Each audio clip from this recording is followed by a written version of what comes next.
Hello there, sword friends. Today I'm going to talk about this sword right here. It's an awesome project blade that was sent to me by the Mystery Man in Black, and it came out amazingly, and I am going to share it with you. Basic gist is this is a Bob Engnath Naginata Naioshi style Wakizashi, and if you're unfamiliar with his name, Bob Engnath is an American bladesmith who helped proliferate the idea of Japanese style blade making and with modern stuff, and a lot of bladesmiths got a lot of tutelage from him over the years. He's thought of and regarded quite highly in the community, and unfortunately you just don't hear his name mentioned or see his blades come up for sale very often. So this is an uncommon thing in general, but also Bob did not apparently work Naginata Naioshi style blades very often, so that makes it even a little bit more unique. This one has Bohi carved in by Fancis, another American bladesmith.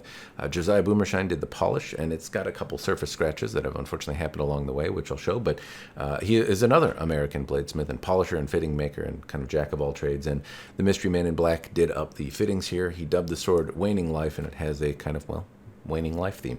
But I'm going to go over the project and show you all the bits and bobs and features, if you will.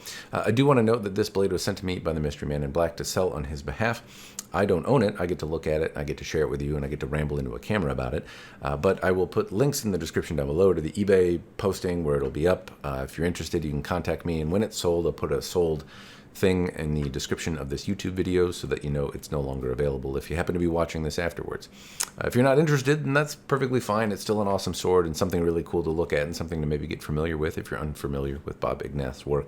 And maybe it'll give you some ideas on potential projects for the future for yourself. Anyway, it's an awesome sword, and I'm hoping you enjoy the ride. So I'm going to start with the Kashira, as I often do, and basically the Fuchi Kashira appear to be a modern design, and I don't know who made them or what they're made of. They have an ishime style finish, kind of a stone type finish to them, and transitions are quite well done here. The patina on them, I don't know if it's a Rokusho, kind of a deep iron-looking Rokusho patina, but it has a rusty look to it that kind of matches the Tsuba really well, and thematically and color-wise, the palette stays pretty consistent, which is good. No one small bit of brown seems to draw my eye to any one particular thing, which, even though this blade has a lot of zazz to it, is really quite good, or at least something aesthetically I appreciate.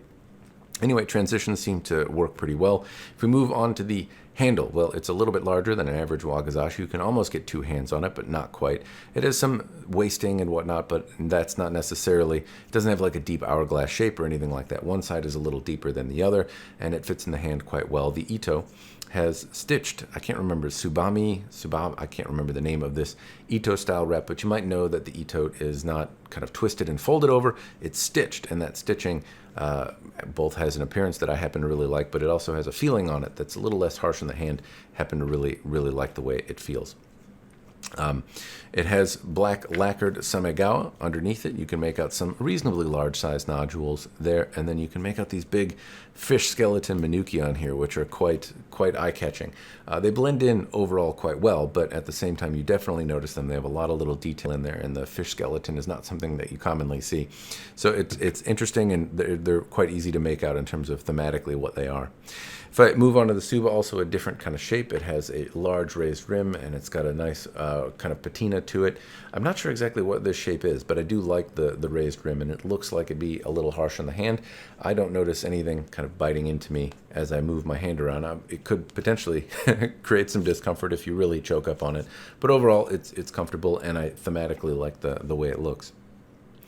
One thing I want to draw your attention to is this Habaki. It's a copper Habaki, and you can notice that the copper Habaki have these little scoops in them. Now, the Mystery Man in Black thought that the Bohi were well done and wanted to highlight the ends, and so to keep the Habaki at a normal length, he did these little scoops, and it's an aesthetic detail that I happen to really like. The Bohi, incidentally, are terminated quite well. Happen to really like them. I like the shape of the Habaki, and I like that design decision in there to highlight the Bohi. But I'll show you the blade more in greater detail in just a moment. I want to talk about the saya first. So you first have a kind of a light stained brown color saya.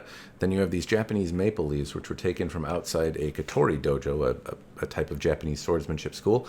And they are Japanese maple leaves harvested in autumn of various kind of pinkish, brownish, reddish colors. And then over that, there's a layer of copper metallic pearl just kind of scattered throughout. And in the right light, in the sun, it really catches your eye. But just sitting in your obi, it kind of looks brown. Up close, there's just a ton of detail here, and I appreciate that these maple leaves, you can kind of just barely feel some of them when you rub your hand over it. But there's not rises or bumps or anything like that in the lacquer. It's a tricky thing to do, to put organic material in here without it bubbling up and causing distress in the lacquer. Overall, it's really, really well done. I happen to really like the aesthetics of the saya, and it gives me all sorts of ideas for projects in the future. There's a horn, Kojiri, Kurikata, and Koiguchi. Koiguchi is this, Kojiri is this down here.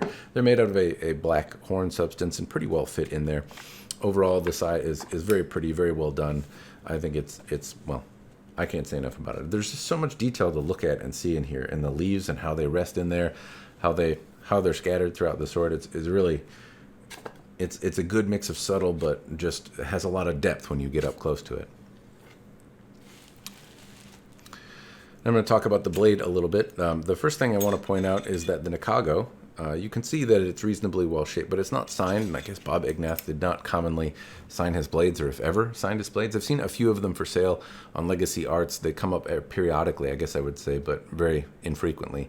And most of the tangs don't have signatures on them, which is, I guess, common for Bob, common for some smiths, but a lot of times that's an identifying mark. And so what you can identify the blade by, I guess, is one, the story that it was purchased from Bob at a gun show when he was selling it. But the other is his hamon. They have some characteristics in here which are somewhat unique to Bob Engnath, and this, I think, is symptomatic of his work. Now, polish-wise, I just want to call out the Bohi right here, which I'm really glad, and I also agree with this blade. It suits having a Bohi in here. They're carved really well. I really like the execution on them. It's a little small touch, but it definitely gives some more character and presence to the blade. Josiah Boomershine did the polish, and it's excellent. You know, the shinogi is nice and crisp and clean.